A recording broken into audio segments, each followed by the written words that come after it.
Have I told you about S? It's coming out on every console ever in May. Check it out, link in the description. Hello and welcome. You suck. I'm sorry. Okay, how about something lighter?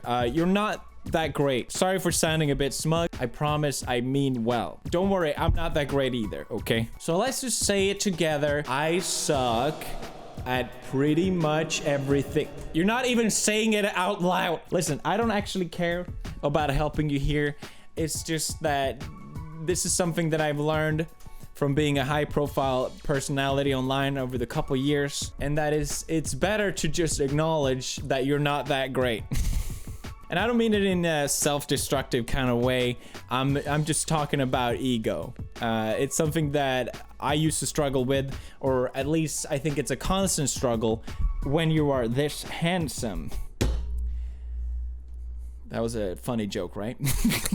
For someone that's gone through somewhat of an ego trip, I think it's so easy to spot when other people are going through it. And it's such an ugly behavior that I can't even sympathize with the person going through it. And a lot of times I criticize through videos when these sort of things happen. We don't need to get into any names, okay? When I first received my first bit of hate or criticism, I'm gonna use the term hate very loosely in this video because that's how I think people do in general, and that's kind of a problem in itself. When I received my first bit of hate, it was about 6-7 years ago, and I had just been making videos, and it was just me and my audience, and no one had really sort of interfered with that, and we just had our own special group and bubble, and it was a beautiful time, honestly, looking back. But then I did get criticized for being squeaky humor, sexual jokes for kids, and inappropriate humor in general, and very childish, and I just was not equipped to handle it. I never faced any sort of criticism, especially in the way that as ruthless as the internet can be as well. You might be criticized by one person, but then a whole army of the internet sort of joins in. My sort of first reaction to it was, there's nothing wrong with me, okay? There's something wrong with you. And why, by the way, why are you even criticizing me? If you don't like my content, then don't watch it. And that's a classic ego response, I think, because you're sort of saying that, oh, I'm above criticism. Just because you don't like me, it's your problem and not mine. And it makes sense, and that's sort of the sentiment that's been carried out, I think, for a long time, that you should just brush off hate comments and never pay attention to them. In retrospect and looking back, I'm really glad I listened to hate comments. I'm really glad I was able to pick out at least what I thought I could improve on. And I think if I didn't do that, I probably wouldn't even keep making videos at this point, because I would either, number one, let all the hate actually build up and get to me, or number two, I would have just stayed the same. I would have done the same stupid, squeaky content as I've always done, and no one would care to watch that for that long, at least. So I feel pretty sure that that wouldn't be the case. And I also think that it made me want to improve. I think opening up in a way, it made me improve on things that I never thought I would improve on. It made me learn things that I never thought I would learn, thanks to hate comments. So I sort of wanted to make this video to open up that idea into people's mind that maybe it's not all that bad. I'm not ignoring the fact that some are just straight up garbage comments that you should 100% ignore. I'm just saying that if you are honest with yourself and you are honest with your ideas, then you have at least the ability to tell it apart. Because if you're honest with yourself, as well as you can at least, then if someone calls you out on something or some type of behavior, then you can look at yourself more critically instead of immediately going into defense mode or there's nothing wrong with me mode. There's something wrong with you. And for an example, I don't mean to keep dragging on the Logan Paul thing, but I think it's an interesting one because his first response, just that, it was very different from his video that he made. And I think you can tell, just like I did a few years ago, he went through the same mindset of wanting to defend yourself versus maybe I'm not that great. Well, we saw how long that lasted. But still, if you really think about it, hate comments can be free, unbiased criticism that you receive anonymously, which you won't get from even your closest friends, most likely at least. And I think a lot of times when you see celebrities or online personalities surrounded by big groups, that's when they usually have a big ego problem because there's no one there to call them out on their behavior. I think a lot of times hate comments can be a really useful tool. It just comes in a very, very ugly shape.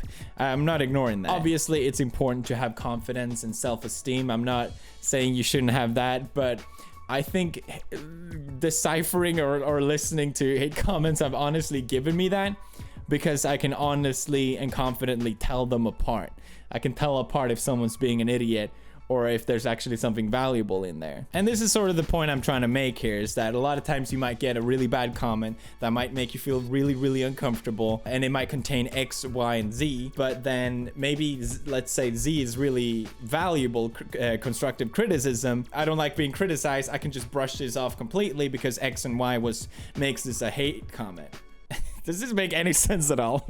You're sort of using their own weapon against them anyway. Maybe I'm trying to do a more positive spin on this than there is, but this is just from my experience. I'm sure not everyone is like this. Taking criticism is very uncomfortable, but I think it's important to at least open yourself up just for a second of that feeling uncomfortable and sort of just play with that thought instead of just completely throwing it away, because I think that can lead to really dangerous behavior, which I'll get into in a second. And don't get me wrong, it's hard. It's really hard to take hate comments, and I think I sort of categorize them in 4 different shapes. Number 1 is just straight up dumb hate comments that are just trying to make you feel bad, and there's nothing else in there. Just ignore those. Number 2 is the ones that are ignorant and hateful.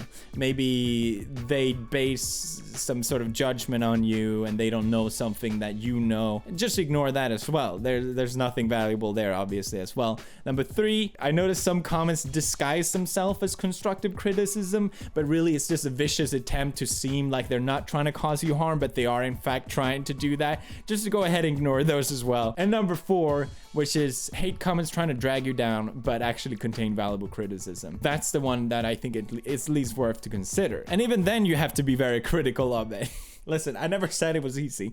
Because obviously you're not supposed to just conform to what anyone else wants you to be. You're not just supposed to listen, oh, I did that wrong, maybe I should do this. You sort of have to figure that out yourself. I think if I just listen to all the criticism I got by the media, and to be fair, a lot of it has been valid criticism, and that's why I realized when I have to confess to it, I suppose. If I listened to all of it, I would literally just be another celebrity with no opinion and thoughts on my own that went outside the mainstream media narrative. At least it wouldn't have been honest. It wouldn't have been honest to how I think and who I am. So the key point here is really honesty. And I'm not saying drive yourself mad by listening to hate comments all the time. That's not it at all. But this is just something you sort of have to learn if you want to be an internet personality, or I don't know, in general. It might be worth it. I don't know. It's really great trying to prove a point by saying I don't know. By opening up yourself to the idea that maybe I'm not that great, you sort of open up yourself to improve. And if you don't do that, and if you completely just throw it away, then like I said, you run into probably a lot of issues along the line. You're not just cheating how you look at yourself, but you also have to start cheating how the whole world is different, because you have to defend your ego. For example, this is why Amy Schumer thinks that the reason because her TV show did poorly is because of far-right wing politics. And not because maybe it wasn't that great. Imagine having to tell yourself that instead of just questioning yourself. All right, maybe my movie wasn't that great, and maybe there's some valid criticism here that I can improve for my next movie. Oh, look at that. Then her next movie is doing super bad as well. Think about it this way. You cannot become great if you already know that you are. And if you don't want to do any of this, that's fine. Most likely you probably will never have to even. But I think it's a valuable lesson for a lot of YouTube personalities or internet celebrities in general. I see a lot of my even favorite creators really struggled with this, and like I said, I think since I went through it, I can tell when other people are, and it's just a shame. And I'm not saying I'm completely without an ego either. I think everyone needs some sort of level of it at least, but I think that the fact that we have adopted this idea that all hate comments are just inherently bad is actually really harmful, and I think that's what creates really insane people.